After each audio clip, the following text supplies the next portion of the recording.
Aling Cynthia. Magandang hapon. Maayong hapon. Magbakal man ako ng soft drinks.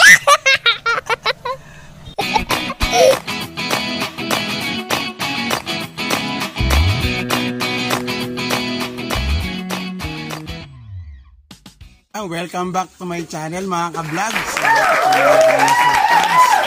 So ngayon po meron po tayong business transaction. Bibisita po siya dito sa ating rabbit tree para tingnan yung ating mga rabbit at gusto po niyang maglagay din po sa kanyang farm ng rabbit. So ayun, antabayanan po natin at siguro maya maya po nandito na po sila. So ngayon po mga ka-vlog yan, doon po sa mga napadaan sa aking channel at ngayon lang po napanood ang aking mga video. So please do subscribe and hit na rin po ninyo yung notification bell para every time na may new upload si Sir Pabs, kayo po yung unang makakanood. So yung mga ka-vlog, hihintayin po natin yung friend ko na gustong mag-raise din ng rabbit. So kukuha po sa atin siya ng mga stock. So na-promote din po natin yung ating mga rabbit sa kanyang farm. So ngayon, kukuha po siya sa atin ng ilan para at least mag-raise din po siya doon sa farm niya. Padadamihin po niya doon sa kanyang farm. So meron na po siya mga iba't ibang animals doon. So gusto rin niyo pong subukan yung rabbit kasi in demand po ngayon. So ngayon po, bibigyan po natin siya ng magandang breed. Wow! Maganda rin po yung kanyang panimula. So, wait po natin mamaya-maya ng konti at darating po siya dito sa ating rabbit tree. So mga ka-vlog, dito po natin siya papipiliin ng mga gagawin ng mga breeder. Damihin niya sa kanyang farm. So mamaya titingnan po natin kung sana makuha niya po lahat to para mas maganda, mas marami po siyang ma-produce dun sa kanyang farm. And at the same time, talagang sulit na sulit po niya tumakukuha. So antabayanan po natin maya-maya ng konti pag dumating po siya. Pupunta po natin sa labas yung friend of mine ko. Papasukan po natin dito sa ating rabbit tree kasi doon po siya kukuha ng ayun na nga yung tsahin, no? Tsahin kung talagang abang na abang. Kaya pupunta po natin yung gusto rin po niya magpadami ng rabbit. Kaya tingnan natin po dito kung sa labas siya para ma-assist po natin siya ng maayos. Oh yan! Ayan mga ka-vlog, ayun na po siya. Dumating ko, kasama si Sir ano ba to? Joven, Sir Joven. Ayan si Sir Joven mga ka-vlog. Hindi ako naka-face mask, mate Ayan. Abay, wala naman. Ayan. Ako, sinadong tindahan na ng pinsan. Wait nyo lang ako, 5 seconds. At kukuha ko ng soft drinks. Oo,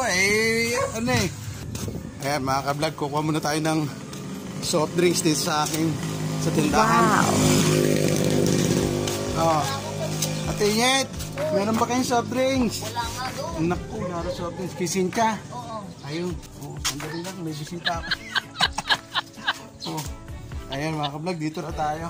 Kasi walang soft drinks yung aking tsahin doon. Tingnan natin dito kay Aling Cynthia. Ayan. Medyo marami pong tindahan dito sa amin kaya maraming mabibilhan. Aling Cynthia. Magandang hapon. Maayong hapon. Magbakal man ako ng soft drinks. Nabili po tayo ng soft drinks para doon sa ating bisita. Ayun, pera ko ay baka parang hindi nagagamit. Malamig ba? Ayan, mas chocolate yata ako. Ayan. Pagka ganun po ko lang yung pera dito, hindi masyadong nagagastos. Bumili po tayo ng soft drinks para painom po natin doon sa ating bisita at mainit ang panahon. Ayan mga ka-vlog, na medyo kasunod ko na po yung aking mga bisita. titingnan na ating mga produce dito sa rabbit tree. Ay. Sunod lang kayo mate ha. Alam mo naman yung bahay namin, maliit lang. Oo. Anong ginawa nyo sa island? Dami aming bossing. Mukhang malakasan ng inyong bossing, ano? Wow! Mukhang magpapalaki ng farm, no? Ecotourism yata ang gagawin niya eh. Ayan. Kablog, kinukan po na natin sa kanila yung rabbit natin para at least meron silang some ideas tungkol dun sa proper handling ng rabbit. So, medyo newbie po sila for rabbit racing. So, kinakailangan po natin i-guide muna sila sa pag-handle ng rabbit. So, ang minomodel po natin si Chichay, ang ating pure New Zealand na Ito, pure New Zealand. Lahat yan, mga apo na niya. Talaga? Oh. So, ilang taon na to? 2018 September eh. So, mga 4 years old, magpo-4 na siya sa September. Ilang taon yung buhay ng rabbit? Yes. 10 hanggang 15 years. Basta may magandang proper handling sa pag-care sa kanila. So, abutin siya ng 10 years. 10 years, so basta hindi sila sakitin. Kita mo naman to, 4 years old na to. Ito, second generation na ng pure ko. Kasi yung una kong pure niyan, ito anak na to, pangalawang anak ng aking si Chacha at si Boogie. Sa kaita ko pagaling to. Pet lang na ako dati. Asa pet lang.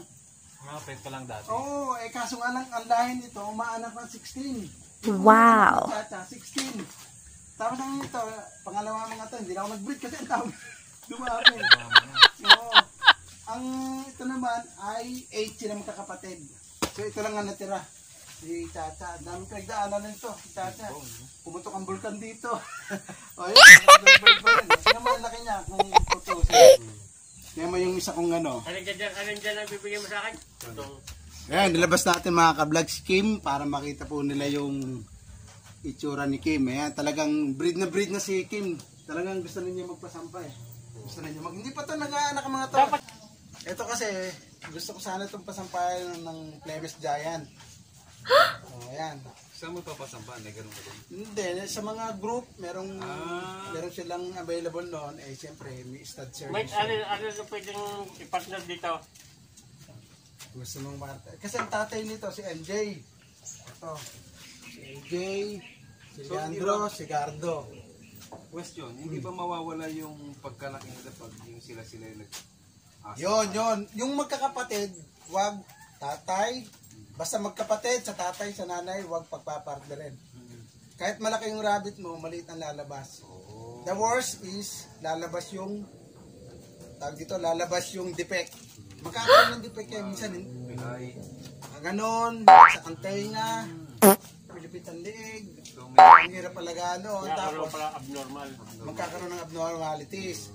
And at the same time, kung talagang gustong meat type ang gusto mong malakihan ng ito talagang well skilled ang mga to, talagang hindi yan magkakapatid, hindi yan talaga? Oo, kahit magpinsan, hindi yan magpinsan. Hindi pala ito pwede paliguan. Hindi magpaliliguan. So nung nag-start ka, talagang nagpapa-start ka pa sa iba? Ang una niyan, ayan, local NC lang ang kinuha ko. Kaya lumabas ang mga yan to, upgraded. Kasi ito pure, di ba? Pag kinuha mo sa local, upgraded na lalabas. Kasi mas mataas ang breed ng blood ng pure.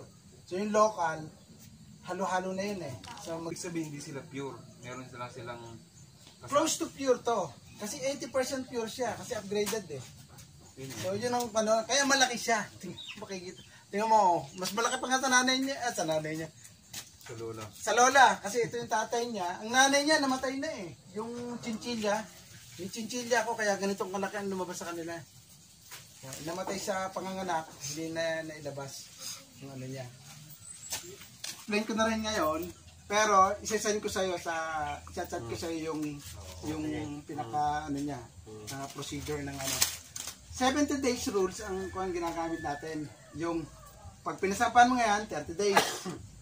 Manganganak siya ng 30 days, di ba? Magkakount ka ulit ng 30 days. Bago pasampahan. No, iwawalay mo yung mga anak. Iwawalay sa kasi sinisipa na yan ni Mama to. So, ilang days bago mo iwalay? 30 days. 30 days nga, pagkapanganak. Diba, nanganak ngayon. Count ka ulit ng 30 days. Iwawalay mo na siya. Pag so, nawala, kaya na nilang mawalay nun? Kaya na nila, hindi na sila... Oo, kumakain na mga ngayon. 21 days kumakain na yung mga kids. So, sumasalo na doon. Isang sama na sila. Sama-sama muna for 1 month sila, di ba? 1 month old pa lang. Sama-sama pa sila hanggang 3 months old pwede. 3 months old. Oo, basta yun. Kukang ko rin yung 3 months old. Tapusin ko rin yung okay, yan. Sige. Di, bali 30 days, buntis, 30 days, walay, 60 days na yun. Rest mo muna siya ng 10 days. I-release si Mama Do. Mama Do na, pag nanganak. Oh. Pag nanganak, rest siya ng 10 days. Pagka ako ng 10 days, on the 11th day, bali 70 days yun. 30 plus 10 days, 70. On the 11th day, pwede mo na siyang dalhin ulit dun sa, dito, barako, dito sa ano natin, back. Ang tawag dito, doe, ito, back. Doe and back. Ang babae, doe. Pagka nanganak na, Mama Doe.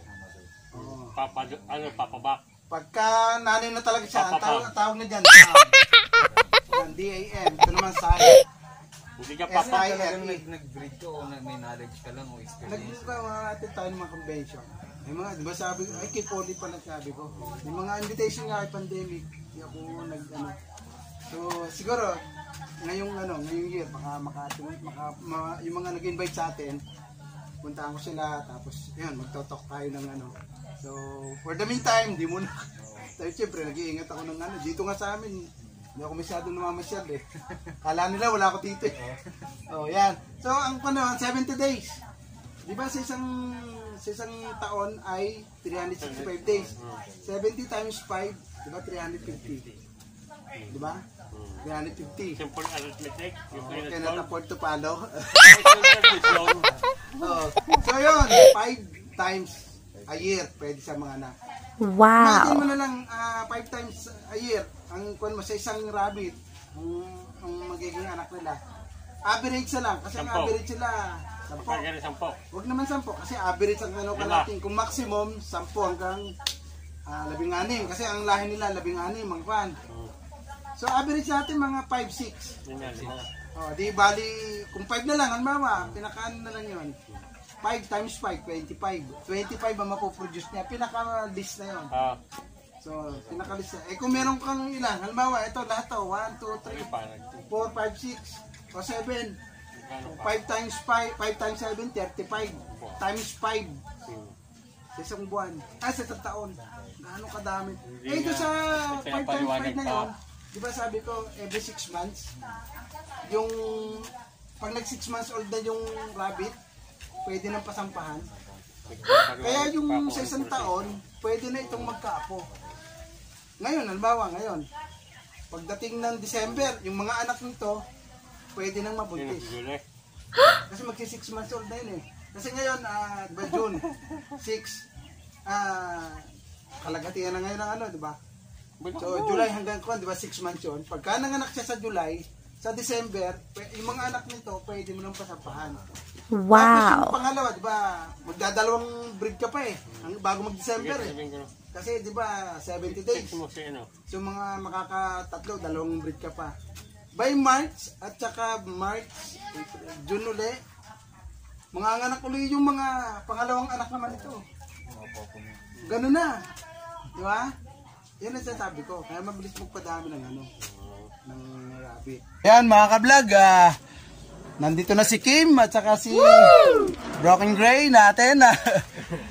Sila na ang bahala sa kanila at medyo babalikan nila yung iba para kasi wala po tayong box saka hindi pa puro sila nakakagawa ng yung ibang cage. So bali parang 2 lang yata. So kaya mga ka-vlog, ito po yung classmate kong Pogi nung araw. Nagulat ako bakit nag-iba siya ngayon. Pogi sayang yung mga pag ganun James Dean. Ito saka si Sir Joven. Yan. Dalawa ng Joven na nakakakuha sa akin dito. Yung taga Miranda. Saka ang dami na niyang produce. Si Joven. Dami na. Ayan. Yung iba po ay medyo naiwanan pa at babalikan. Ayun nga pala. Mga ka-vlog, medyo napahaba yung aming kwentuhan at na-amaze sila dun sa ating mga rabbit at nanlalaki daw. So kumuha muna sila ng para kagawa sila ng cage. Ito Sir Joven, saka si mate Idel Cabillo. Kita mo, hindi pa kita nakakalimutan yung bilyedo mo. So mga ka-vlog, yan po yung business ng rabbit. Kaya wag po kayong hihinto mag-alaga ng rabbit. Tuloy-tuloy lang po. Meron po yung ending na maganda. So, thank you, Sir Pab. Shoutout muna kayo, baka may gusto kayong bumate. Shoutout sa mga classmates natin dyan. Yan. Huwag mo na sabihin yung bats ha.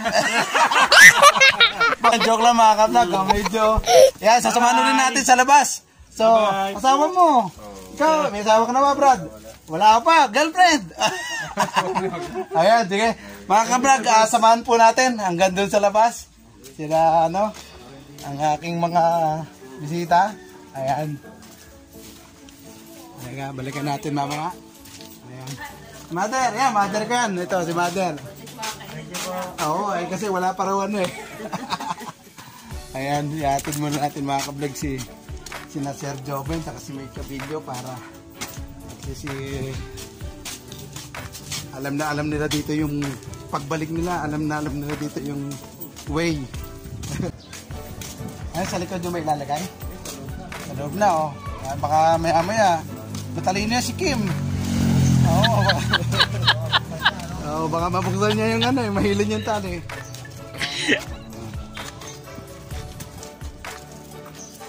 Ayan mga kablog, ito po yung sasakyan nila na dumating dito. So kaya sinamahan po nila natin na baka may nalaglag ka dyan para may sakay yung kinuha sa atin na rabbit. At the same time madala nila sa kanilang farm. Ayan. Oh. Sige. Salamat. Oh. Subscribe. Sir Pats. Thank you, mate. Bye. Pa-subscribe nito si Sir Joven Ayan. May, sige, thank you. Message ka lang, mate, kung kailan kayo para at least. Hamay. Lumabaking muna sila para dito ang way nila pataas. Pakyat.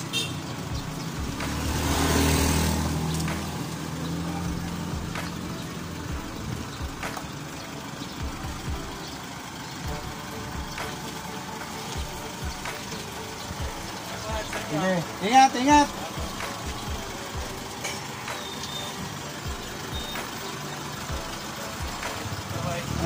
Bye, ingat kayo. Ayan, mga kablog, malis na po sila.